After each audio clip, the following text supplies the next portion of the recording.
Ils disent, parce qu'ils sont à 2 km, certes, ils sont à peu près à 1,5 km, 2 km les associations turques, Goris, mais c'est carré. Ils font des allers-retours, c'est organisé, c'est structuré, et c'est pour ça que beaucoup de nos confrères se tournent vers eux, parce que c'est structuré, c'est cadré.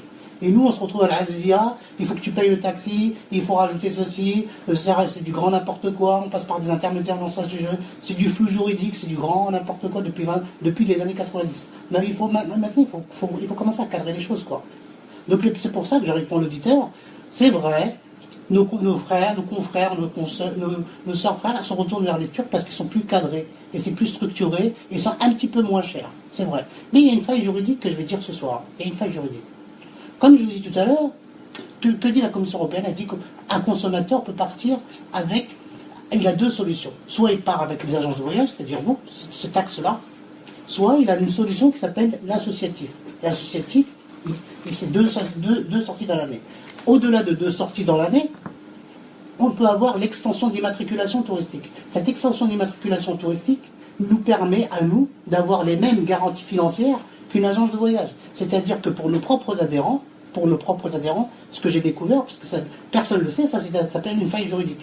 C'est-à-dire que cette extension, en tant qu'association, peut faire autant de sorties dans l'année. Il y a beaucoup de domaines associatifs qui ne savent pas ça. C'est-à-dire qu'en tant qu'association, c'est que 2 sorties, pas plus, pour ses propres adhérents. Et si on en fait une deuxième, c'est une sortie extraordinaire. Mais si vous voulez faire beaucoup de sorties, il faut l'extension d'immatriculation touristique. Donc avec cette extension, on a une garantie financière de 220 000 euros. C'est-à-dire que c'est M. Nasser, on va prendre l'exemple de Nasser ici présent. Il dit tiens, il y a l'association ACEF qui a un nouveau système. Il passe par moi. Je dis voilà ce que j'ai fait pendant 3 ans. J'ai fait l'étude, l'article 101, 102 que j'ai appliqué, c'est-à-dire le jeu de la concurrence. Aujourd'hui, dans le domaine concurrence, dans le domaine du Hajj, en fait, il est fixé à 90, il n'a pas bougé. En fait, tout bouge. Il y a la loi de la modernité économique. On fait une sortie scolaire, on a un tarif de groupe.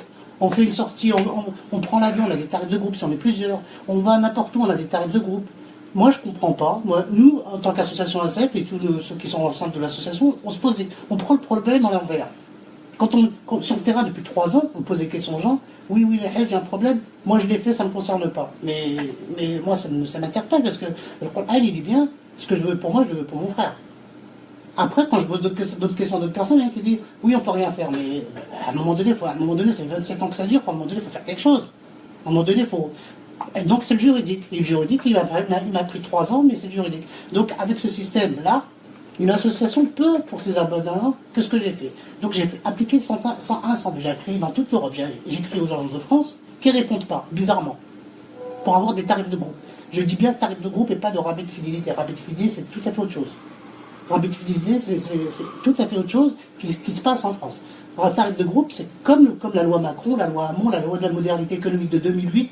Tout ça, il y a des lois comme ça ponctuelles qui ont été établies en France où ça ouvre à la concurrence. Le système de l'Internet a ouvert à beaucoup de choses. Beaucoup de gens partent par le système d'Internet.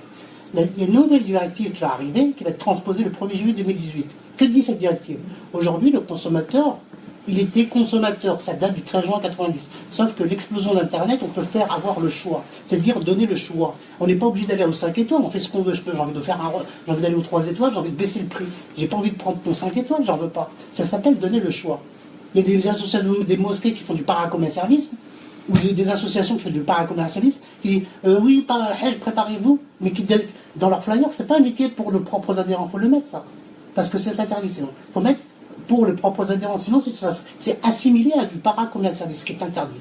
Ensuite, donc, on prend l'exemple. Donc j'ai pris Nasser ici présent, on va dire, tiens, une nouvelle solution. Depuis 20 ans, 27 ans, les musulmans, ils n'ont qu'une solution, c'est UDC qui est tout en haut, donc à peu près une quarantaine d'agences agréées. Ensuite, il y a les U, parce qu'il y a une loi de 2006 qui dit bien que les agences de voyage n'ont plus l'exclusivité des agences, mais ils peuvent faire des prestations de services. Donc il y a beaucoup de U qui ont poussé sur le territoire, qui, comme par hasard, font du Hajj pendant le Hajj, mais qui ne sont pas agréés Hajj, qui sont simplement à Umrah. En fait, qui dénaturent leur vraie nature juridique. Qui ne le stipule pas, ça s'appelle l'omission trompeuse, directive européenne, la DPCD, toujours. D'accord? Ça, il faut le dire quand même. On voit beaucoup de flyers, Hajj, inscrivez-vous, et quand vous rentrez dans Atout France, vous regardez bien les statuts de certaines, ils ne sont pas agréés Hajj, ils sont agréés uniquement comme Umrah. Et en période de Hajj, ils font du Hajj, c'est bizarre. Donc, ce sont des agences en sous-traitance. Ben oui, mais il faut le dire. Mais il faut le dire quelque part dans un flyer, il faut le dire en partenaire 2, le service, on l'a eu 2, je ne sais pas, il faut le dire. Il faut le dire. Parce que moi, je suis trompé, mon père, il est trompé, les 7 millions de musulmans sont trompés, il faut le dire, il faut l'écrire. C'est ça les lois, je veux dire. Ah, donc, à un moment donné, qu'est-ce que j'ai fait? Je prends mon nouveau système. Nasser, il dit, tiens, je passe avec un nouveau système. Ça s'appelle avoir le choix. Ça s'appelle avoir le choix. Le consommateur, il a le choix. Ce n'est plus être, je passe par UDC, qui passe par U. Le rabatteur me pose chez U. Ou le rabatteur me pose chez UDC, en haut. Ou certains qui font du paracommerce, il va me poser à U ou il va me poser à UDC. Et on est à Namur ou à Orléans ou à Strasbourg, on est 300 à partir. Chacun va payer 6 000 euros. Chacun. Moi, ça m'interpelle. 300. Pourquoi il n'y a pas de tarif de groupe là? 300, vous payez chacun 5 000 euros chacun. 300, vous payez chacun 5 500. 300. Moi, quand on fait une sortie scolaire 25, on a un petit montant dégressif, un tarif de groupe. Donc moi, j'ai fait un tarif de groupe. J'ai écrit à toutes les compagnies aériennes. Je leur ai dit, voilà. Oui, la Turquie m'a répondu, m'a dit exactement, oui, ok, tarif de groupe, au départ de Paris, direction Kaaba, pour par personne, 875 euros, tarif de groupe 808 euros. Donc c'est possible. Il faut qu'on arrête de dire n'importe quoi. Tout est possible. Tout est possible. Donc à partir de là, j'ai écrit à UDC, à certains UDC, pour dire, voilà, nous avons la commission, on a une garantie financière, la Commission européenne nous dit que des associations peuvent aussi pour leurs propres adhérents faire des sorties avec des garanties financières, c'est ce qu'on a fait. On a écrit à des UDC pour dire le visa combien que ça coûte, on est prêt à vous le payer, mais votre forfait est trop cher parce que j'ai pu obtenir un devis au départ de Paris avec une compagnie hollandaise. À 500 mètres, hôtel Shohada, demi-pension pour un devis. Et alors qu'en France, on est à 5005 à la Azazia. Ça fait, attends, je termine s'il vous plaît, ça fait 1000 euros par personne, multiplié par 2, ça fait 2000. Multiplié par 7 millions de musulmans, ça fait combien? Ça fait une grosse somme. Donc voilà. À partir de là, ça s'appelle article 101, 102. Article 101, 102, j'applique le jeu de la concurrence. J'ai écrit à toute l'Europe. Tout. Allemagne, Italie. Et j'ai que les Hollandais qui m'ont répondu avec un devis que j'ai obtenu. Donc aujourd'hui, je prends l'exemple de Nasser. Tiens, il y a un nouveau système qui arrive. Nasser, il monte. Premier étage, l'ascenseur. Le rabatteur ou la personne sans statut juridique, qu'il faut qu'à un moment donné, il faut qu'il s'inscrive quelque part, cette personne d'ailleurs, ça c'est bien stipulé dans la directive européenne, il va dire, tiens Nasser, donne-moi ton passeport, on va partir le Hajj. Nasser, il dit non. Non, il y a une alternative. J'ai le choix. Maintenant, il y a le choix. On a le choix. Il y a le choix avec la nouvelle directive qui est transposée. Donc, pas besoin. Après, je monte. Deuxième étage. On va prendre une montée X qui va faire venez, inscrivez-vous, 6 000 euros. Pas besoin.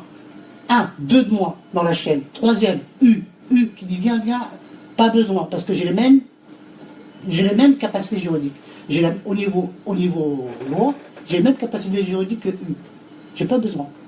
Donc je prends mon devis européen au départ de Paris avec les Hollandais. Il a gagné avec sa femme 2 000 euros. Donc qu'est-ce qu'il va faire? Il dit tiens, moi, il a fait jouer la concurrence, j'ai été transparent, tu vois le tarif de groupe de la Turquie, il est temps, ça il est temps, ça il est temps. Tout est clair, tout est transparent. Aujourd'hui, il n'y a rien de transparent dans le domaine du rien. Tout est flou, tout est flou. À un moment donné, il faut être transparent. Donc là, il y a le jeu de la concurrence quand même. Donc on fait baisser les prix. Le but, c'est de faire baisser pour accéder à l'inaccessible. Pour que le mesquin un jour puisse partir. C'est le seul but de l'association ACF et c'est le vivre ensemble aussi. Donc là, et puis là on est bloqué. Tout d'un coup on est boycotté. On nous dit, on ne nous répond pas. Personne ne nous a répondu. Personne. Il n'y a que les Hollandais qui disent ok, on a le devis au départ de Paris. En France, on ne répond pas. Du coup, aujourd'hui, on a fait une comment dire,